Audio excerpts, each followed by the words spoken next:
Terceira memória, introdução. As duas memórias anteriores, como vimos, tiveram como motivo ocasional umas insinuações do senhor bispo de Leiria e do padre Fonseca. Ainda desta vez, Lúcia não escreve por iniciativa própria. A ocasião apresentou-se assim: o livro Jacinta, de maio a outubro de 1938, tivera duas edições. Aproximando-se o ano jubilar de 1942, pensou-se numa nova edição. Para isso, uma vez mais se pensou que Lúcia podia contribuir de um modo definitivo. O senhor Dom José anunciava a Lúcia uma visita do Dr. Gambale para este lhe fizesse mais algumas perguntas sobre a vida de Jacinta. Lúcia sente interiormente que para explicar o que se passa com a vida espiritual de Jacinta era necessário descobrir já as duas primeiras partes do Segredo de julho de 1917. Por isso, antes de completar os relatos das duas recordações sobre Jacinta, crê ser necessário redigir o referente a essas duas primeiras partes. O Dr. Gambale não chegou a encontrar-se nessa ocasião com Lúcia. Esta, porém, desde fins de julho, data em que recebe a ordem do senhor bispo, pensa já na redação. Termina em 31 de agosto, imediatamente envia o escrito ao senhor bispo de Leiria. Além do que a irmã Lúcia diz no prólogo deste escrito, é conveniente reproduzir aqui o que escreve em carta para o padre Gonçalves. O senhor bispo escreveu-me anunciando-me um interrogatório do Dr. Gambale e mandou-me recordar tudo mais que me possa lembrar que tenha relação com a Jacinta para uma nova edição que querem imprimir. Esta ordem caiu-me do fundo da alma como um raio de luz, dizendo-me que era chegado o momento de revelar as duas primeiras partes do segredo e acrescentar à nova edição 2 capítulos, um sobre o inferno, outro sobre o Imaculado Coração de Maria. Mas a repugnância em manifestá-los faz-me duvidar. Os apontamentos estão tirados, mas duvido que se o entrego ou se antes os meto no fogão. Não sei o que farei. O espírito, pois, com que irmã Lúcia escreve esta memória é o mesmo que nas anteriores. Por um lado, uma imensa repugnância, por outro, uma obediência intocável, segura de si. Aí vai a sua glória e o seu bem das almas. Prefácio. Excelentíssimo e reverendíssimo senhor bispo, em obediência à ordem de vossa excelência reverendíssima, me dá na carta de 26 de julho de 1941 de pensar e apontar alguma coisa mais que da Jacinta me possa lembrar. Pensei e pareceu-me que por essa ordem Deus falava e era chegado o momento de responder a 2 pontos de interrogação que várias vezes me têm sido enviado e aos quais tenho deferido a resposta. Parece-me que seria do agrado de Deus e do Imaculado Coração de Maria que no livro Jacinta se dedicasse um capítulo a falar do inferno e outro do Imaculado Coração de Maria. Vossa Excelência vai, de certo, achar esquisito e fora de jeito este parecer, mas ele não é meu. E Deus fará ver a Vossa Excelência Reverentíssima que aí vai a sua glória e o bem das almas. Terei para isso que falar algo do segredo e responder ao primeiro ponto de interrogação. O que é o segredo? Parece-me que posso dizer, pois que do céu tenho já a licença. Os representantes de Deus na terra têm me autorizado a conversa a conservar Vossa Excelência Reverendíssima do Senhor Padre José Bernardo Gonçalves, em que me manda escrever um Santo Padre. Um dos pontos que me indica é a revelação do segredo. Algo disse, mas para não alongar mais este escrito, que devia ser breve, limitei-me ao indispensável, deixando a Deus a oportunidade do momento mais favorável. Expus já no segundo escrito a dúvida que de 13 de junho a 13 de julho me atormentou e que nesta aparição tudo se desvaneceu. Notas do rodapé. Na realidade, estes capítulos não foram publicados na segunda edição, de outubro de 1938, mas na terceira, de 1942. O padre José Bernardo Gonçalves era um dos diretores espirituais de Lúcia, que faleceu em 1966. A carta para o Santo Padre Pio XII foi explicada em 2 de dezembro de 1940. 2. A visão do 2. Visão do inferno. Bem, o segredo consta de 3 coisas distintas, 2 das quais vou revelar. A primeira foi, pois, a vista do inferno. Nossa Senhora mostrou-nos um grande mar de fogo que parecia estar debaixo da terra. Mergulhados em este fogo, os demônios e as almas, como se fossem brasas transparentes e negras ou bronzeadas, com forma humana, que flutuavam no incêndio, levadas pelas chamas que delas mesmas saíam juntamente com nuvens de fumo, caindo para todos os lados, semelhantes ao cair de faúlhas em um grande incêndio, sem peso nem equilíbrio, entre gritos e gemidos de dor e desespero que horrorizava e fazia estremecer de pavor. Os demônios distinguiam-se por formas horríveis e asquerosas de animais espantosos e desconhecidos, mas transparentes e negros.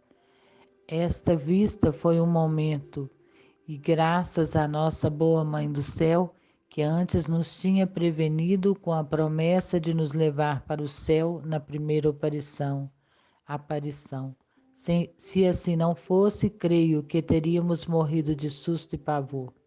Em seguida, levantamos os olhos para Nossa Senhora, que nos disse com bondade e tristeza: Vistes o inferno, para onde vão as almas dos pobres pecadores?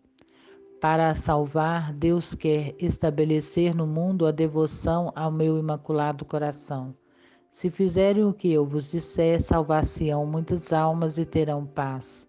A guerra vai acabar. Mas se não deixarem de ofender a Deus, no reinado de Pio XI começará outra pior. Quando virdes uma noite alumiada por uma luz desconhecida, sabei que é o grande sinal que Deus vos dá e que vai a punir o mundo de seus crimes, por meio da guerra, da fome e de perseguições à Igreja e ao Santo Padre. Para a impedir, virei pedir a consagração da Rússia ao meu Imaculado Coração e a comunhão reparadora dos primeiros sábados. Se atenderem a meus pedidos, a Rússia se converterá e terão paz. Se não, espalhará seus horrores pelo mundo, promovendo guerras e perseguições à Igreja.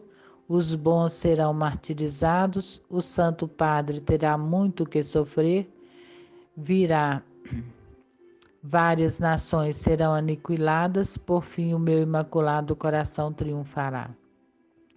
O Santo Padre consagrar-me-á à Rússia, que se converterá, e será concedido ao mundo algum tempo de paz. Forte impressão para Jacinta. Excelentíssimo e reverendíssimo Senhor Bispo, disse já a Vossa Excelência Reverendíssima que os apontamentos que enviei depois de ler o livro Jacinta, que ela se impressionava muito com algumas coisas reveladas no segredo. Realmente assim era. A vista do inferno tinha horrorizado a tal ponto que todas as penitências e mortificações lhe pareciam nada para conseguir livrar de lá algumas almas. Bem, agora respondo já ao segundo ponto de interrogação que de várias partes aqui me tem chegado. Como é que Jacinta, tão pequenina, se deixou possuir e compreendeu um tal espírito de mortificação e penitência?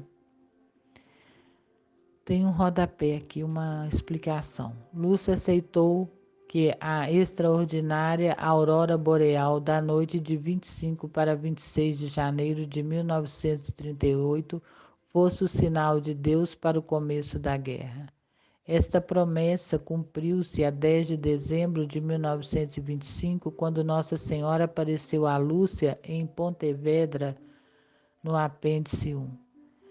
A 13 de julho de 1929, pediu a Lúcia em Tui uma visão, a consagração da Rússia ao seu Imaculado Coração. A irmã Lúcia confirmou pessoalmente que o ato solene e universal de consagração, feito em 25 de março de 1984, correspondia àquilo que Nossa Senhora queria. Sim, está feita, tal como Nossa Senhora pediu, desde o dia 25 de março de 1984.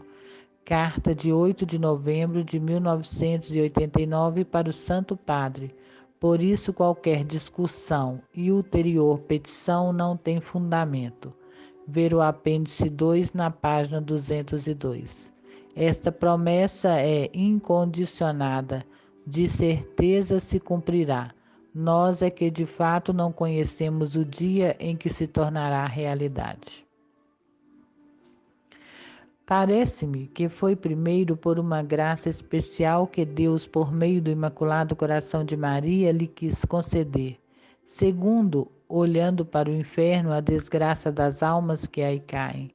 Algumas pessoas, mesmo piedosas, não querem falar às crianças do inferno para não as assustar, mas Deus não hesitou em mostrá-lo a 3 e uma de 6 anos apenas, e que ele sabia que havia de horrorizar a ponto de, quase que me atrevi a dizer, de susto se definhar. Com frequência se sentava no chão ou em alguma pedra e pensativa começava a dizer: o inferno, que pena eu tenho das almas que vão para o inferno, e as pessoas lá, vivas a arder como a lenha no fogo. E meio trêmula, ajoelhava de mãos postas a rezar a oração que Nossa Senhora nos tinha ensinado. Ó meu Jesus, perdoai-nos, livrai-nos do fogo do inferno, levai as alminhas todas para o céu, principalmente as que mais precisarem. Agora, excelentíssimo e reverendíssimo Senhor Bispo, já Vossa Excelência Reverendíssima compreenderá porque a mim me ficou a impressão de que as últimas palavras dessa oração se referiam às almas que se encontram em maior perigo ou mais eminente de condenação. E permanecia assim por grandes espaços de tempo de joelhos repetindo a mesma oração. De vez em quando chamava por mim ou pelo irmão, como que acordando de um sono. Francisco, Francisco, vocês estão a rezar comigo? É preciso rezar muito para livrar as almas do inferno. Vão para lá tantas, tantas. Outras vezes perguntava: por que é que Nossa Senhora não mostra o inferno aos pecadores? Se eles o vissem, já não pecavam, para não irem para lá. Hás de dizer àquela senhora que mostre o inferno a toda aquela gente. Referia-se aos que se encontravam na cova da Iria no momento da aparição. Verás como se convertem. Depois, meio descontente, perguntava-me: por que não dissestes a Nossa Senhora que mostrasse o inferno àquela gente? Esqueci-me, respondia. Também não me lembrei, dizia com ar triste. Às vezes perguntava ainda: que pecados são os que essa gente faz para ir para o inferno? Não sei. Talvez o pecado de não ir à missa ao domingo, de roubar, de dizer palavras feias, rogar pragas, jurar. É por assim, por uma palavra, vão para o inferno? pois é pecado. Que lhes custa estar calados e ir à missa? Que pena eu tenho dos pecadores! Se eu pudesse mostrar-lhes o inferno, repetidamente, às vezes, agarrava-se a mim e dizia: eu vou para o céu, mas tu ficas cá. Se Nossa Senhora te deixar, diz a toda a gente como é o inferno, para que não façam mais pecados e não vão para lá. Outras vezes, depois de estar um pouco de tempo a pensar, dizia: tanta gente a cair no inferno, tanta gente no inferno. Para tranquilizar, dizia-lhe: não tenhas medo, tu vás para o céu. Pois vou, dizia com paz, mas eu queria que toda aquela gente para lá fosse também. Quando ela, por mortificação, não queria comer, dizia-lhe: Jacinta, anda, agora come. Não, ofereço este sacrifício pelos pecadores que comem demais. Quando já na doença ia algum dia à missa, dizia-lhe: Jacinta, não venhas, tu não podes, hoje não é domingo. Não importa, vou por os pecadores que nem ao domingo vão. Se calhava de ouvir algumas dessas palavras que alguma gente parecia fazer alarde de pronunciar, encobria a cara com as mãos e dizia: oh, meu Deus, essa gente não saberá que por dizer estas coisas pode ir para o inferno? Perdoa-lhes, meu Jesus, e converte-os. De certo não sabem que com isso ofendem a Deus. Que pena, meu Jesus, eu rezo por eles. E lá repeti a oração ensinada por Nossa Senhora. Ó meu Jesus, perdoai-nos, etc. Olhar retrospectivo de Lúcia. Aqui, excelentíssimo e reverendíssimo Senhor Bispo, nem vem à mente uma reflexão. Me vem à mente uma reflexão. Por vezes me tem perguntado se Nossa Senhora, em alguma das aparições, nos indicou que classe de pecados ofendiam mais a Deus, pois, segundo dizem, a Jacinta, em Lisboa, nomeou o da carne. Talvez, penso eu agora, que era uma das perguntas que às vezes me fazia a mim, lhe ocorresse fazê-la em Lisboa Nossa Senhora, e que então lhe fosse indicado esse. O coração imaculado de Maria. Bem, reverendíssimo, excelentíssimo e reverendíssimo Senhor Bispo, parece-me ter já manifestado a primeira parte do segredo. A segunda refere-se à devoção ao Imaculado Coração de Maria. Já disse no segundo escrito que Nossa Senhora, a 13 de junho de 1917, me disse que nunca me deixaria e que seu Imaculado Coração seria o meu refúgio e o caminho que me conduziria a Deus. Que foi ao dizer essas palavras que abriu as mãos, fazendo-nos penetrar no seio, penetrar no peito, o reflexo delas expedia. Parece-me que, em esse dia, este reflexo teve por fim principal infundir em nós um conhecimento e amor especial para com o coração imaculado de Maria. Assim como das outras duas vezes o teve, me parece, a respeito de Deus e do mistério da Santíssima Trindade. Desde esse dia sentimos no coração um amor mais ardente pelo coração imaculado de Maria. A Jacinta dizia-me de vez em quando: aquela senhora disse que o seu imaculado coração será o teu refúgio e o caminho que te conduzirá a Deus. Não gostas tanto? Eu gosto tanto do seu coração, é tão bom. Um rodapé. É verdade que Jacinta, por causa de sua idade, não sabia plenamente o que significava este pecado, o pecado da carne. Mas isso não quer dizer que ela, com sua grande intuição, não tenha compreendido a importância dele. O amor ao coração imaculado de Maria era, segundo Lúcia, como uma virtude infusa. Isso só pode explicar por uma mística extraordinária que a ela foi dada. Depois que, em julho, no segredo, como já deixo exposto, nos disse que Deus queria estabelecer no mundo a devoção do seu Imaculado Coração, que para impedir a futura guerra viria pedir a consagração da Rússia ao seu Imaculado Coração e a comunhão reparadora nos primeiros sábados, falando disso entre nós, a Jacinta dizia: tenho tanta pena de não poder comungar em reparação dos pecados cometidos contra o Imaculado Coração de Maria.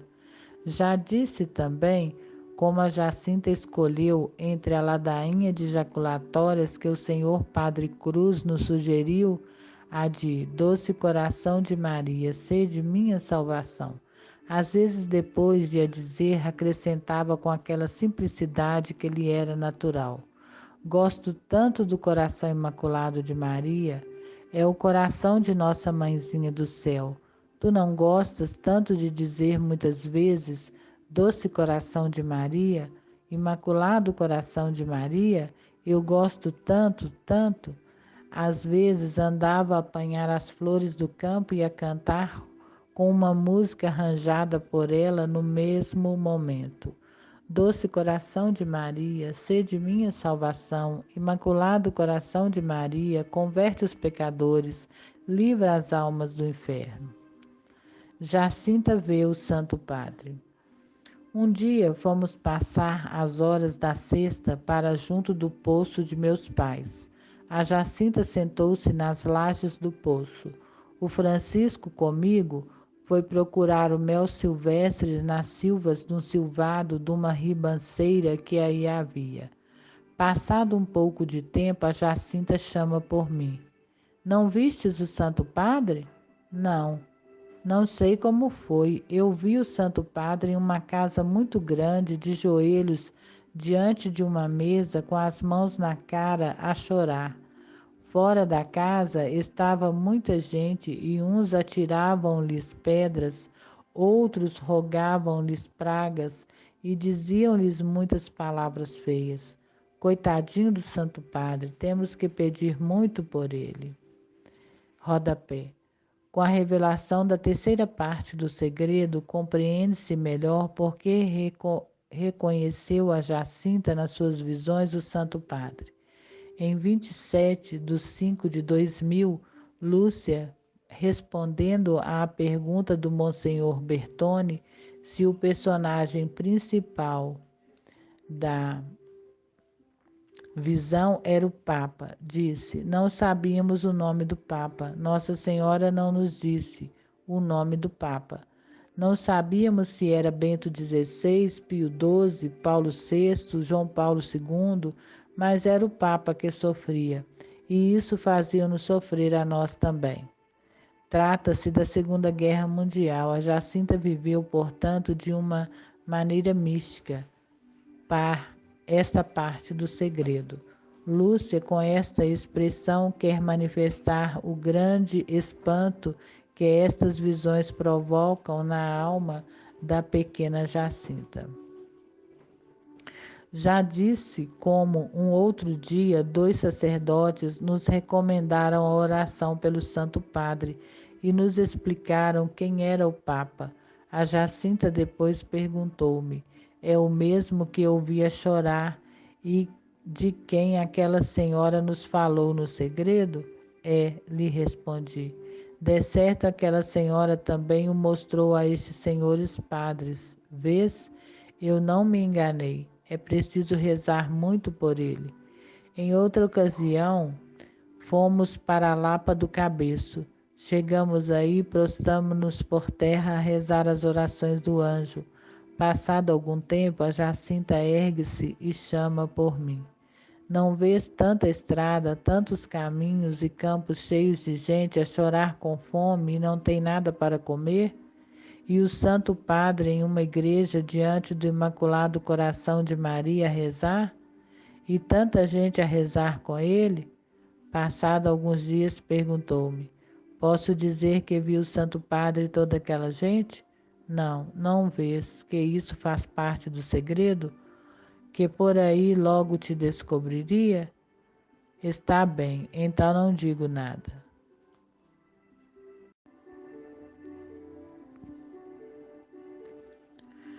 Visões da guerra. Um dia fui à sua casa para entrar um pouco com ela. Encontrei-a sentada na cama, muito pensativa. Jacinta, que estás a pensar? Na guerra que há de vir. Há de morrer tanta gente. E vai quase toda a gente para o inferno. Hão de ser arrasadas muitas casas e mortos muitos padres. Olha que eu vou para o céu, e tu, quando vires de noite essa luz que aquela senhora disse que vem antes, foge para lá também. No rodapé tem essa mensagem. Era o Papa. Não, peraí, isso era da outra página. Trata-se da Segunda Guerra Mundial. A Jacinta viveu, portanto, de uma maneira mística esta parte do segredo. E Lúcia, com essa expressão, quer manifestar o grande espanto que estas visões provocam na alma da pequena Jacinta. Não vês que para o céu não se pode fugir? É verdade, não podes, mas não tenhas medo. Eu no céu hei de pedir muito por ti, por o Santo Padre, por Portugal, para que a guerra não venha para cá, e por todos os sacerdotes. Excelentíssimo, reverentíssimo Senhor Bispo, Vossa Excelência não ignora como há alguns anos Deus manifestou este sinal que os astrônomos quiseram designar com o nome de Aurora Boreal. Tem um rodapé. Portugal, apesar dos grandes perigos, foi verdadeiramente poupado da Segunda Guerra. Não sei, parece-me que, se examinarem bem, verão que não foi nem podia ser da forma que se apresentou tal aurora. Mas seja o que quiserem, Deus serviu-se disso para me fazer compreender que a sua justiça estava prestes a descarregar o golpe sobre as nações culpadas. E comecei, por isso, a pedir com insistência a comunhão reparadora nos primeiros sábados e a consagração da Rússia. O meu fim era não só conseguir misericórdia e perdão de todo o mundo, mas em especial para a Europa. Deus, na sua infinita misericórdia, foi me fazendo sentir como esse terrível momento se aproximava. E Vossa Excelência Reverendíssima não ignora como, nas ocasiões oportunas, o fui indicando. E digo ainda que a oração e penitência que se tem feito em Portugal não aplacou ainda a divina justiça, porque não tem sido acompanhada de contrição nem emenda. Espero que Jacinta interceda por nós no céu. Já disse nos apontamentos que enviei sobre o livro Jacinta que ela se impressionava muito com algumas coisas reveladas no segredo. Assim era a vista do inferno, a desgraça de tantas almas que para lá vão, a futura guerra, cujos horrores ela parecia ter presentes. Fazia-na estremecer de pavor. Quando havia muito pensativa, perguntava-lhe: Jacinta, em que pensas? E não poucas vezes me respondia: nessa guerra que há de vir, em tanta gente que há de morrer e ir para o inferno, que pena, se deixassem de ofender a Deus, nem vinha a guerra, nem iam para o inferno. Às vezes dizia-me também: tenho pena de ti, o Francisco e eu vamos para o céu e vais ficar cá sozinha. Pedi a Nossa Senhora que te levar também para o céu, mas ela quer que cá fiques mais algum tempo. Quando vier a guerra, não tenhas medo. No céu eu peço por ti. Pouco tempo antes de ir para Lisboa, Num destes momentos em que ela parecia abatida de saudade, disse-lhe: Não tenhas medo de eu não ir contigo. É pouco tempo. Podes passá-lo a pensar em Nossa Senhora, em Nosso Senhor e em a dizer muitas vezes essas palavras de que gostas tanto. Meu Deus, eu vos amo. Imaculado Coração de Maria, Doce Coração de Maria, etc. Isso sim, respondeu com vivacidade. Não me cansarei nunca de dizê-las até morrer, e depois hei de cantá-las muitas vezes no céu. Interpretação do silêncio da Lúcia. Pode ser, excelentíssimo e reverendíssimo senhor bispo, que a alguém pareça que eu devia ter manifestado todas essas coisas há muito tempo, porque, a seu parecer, teriam, há alguns anos antes, dobrado o valor. Assim seria se Deus tivesse querido apresentar-me ao mundo como profeta. Tem um rodapé. Não se pode dizer que as profecias de Lúcia fossem post-avento, por causa de seus superiores terem permitido a sua publicação apenas depois dos acontecimentos que são anunciados nelas. Estes escritos foram feitos antes da realização dos mesmos acontecimentos. Existe acerca da publicação dos documentos de Fátima uma maravilhosa economia silente, um cuidado especial que só se pode explicar pela admirável providência divina que tem na mão todos os acontecimentos. Mas creio que tal não foi o intento de Deus ao manifestar-me todas essas coisas. Sim, se assim fosse, penso que quando em 1917 me mandou calar, a qual ordem foi confirmada por meio dos que o representavam, ter-me-ia mandado falar. Julgo, pois, que o excelentíssimo e reverendíssimo senhor bispo, que Deus quis apenas servir-se de mim para recordar ao mundo a necessidade que há de evitar o pecado e reparar a Deus ofendido pela oração e pela penitência. Onde me teria ocultado para não responder às inúmeras perguntas sobre isto que teriam sido feitas? Ainda agora temos só em pensar o que poderá vir. E confesso que a repugnância em manifestá-lo é tal que, apesar de ter diante de mim a carta em que Vossa Excelência me manda apontar tudo mais que me possa lembrar, e de sentir interiormente que é esta a hora marcada por Deus para o fazer, estou hesitando em verdadeira luta, se entrego o escrito ou se o queimo. Não sei ainda o que vencerá. Será o que Deus quiser. O silêncio tem sido para mim uma grande graça. O que teria sido com a exposição do inferno?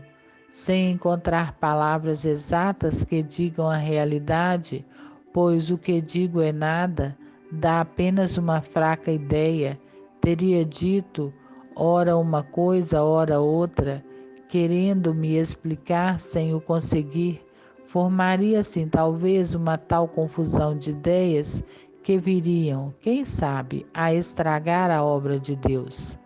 Por isso dou graças a Deus e creio que tudo o que Ele faz está bem. Ordinariamente, Deus acompanha as suas revelações de um conhecimento íntimo e minucioso do que elas significam.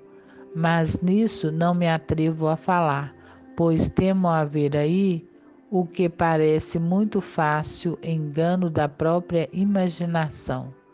A Jacinta parecia ter este conhecimento em grau bastante elevado.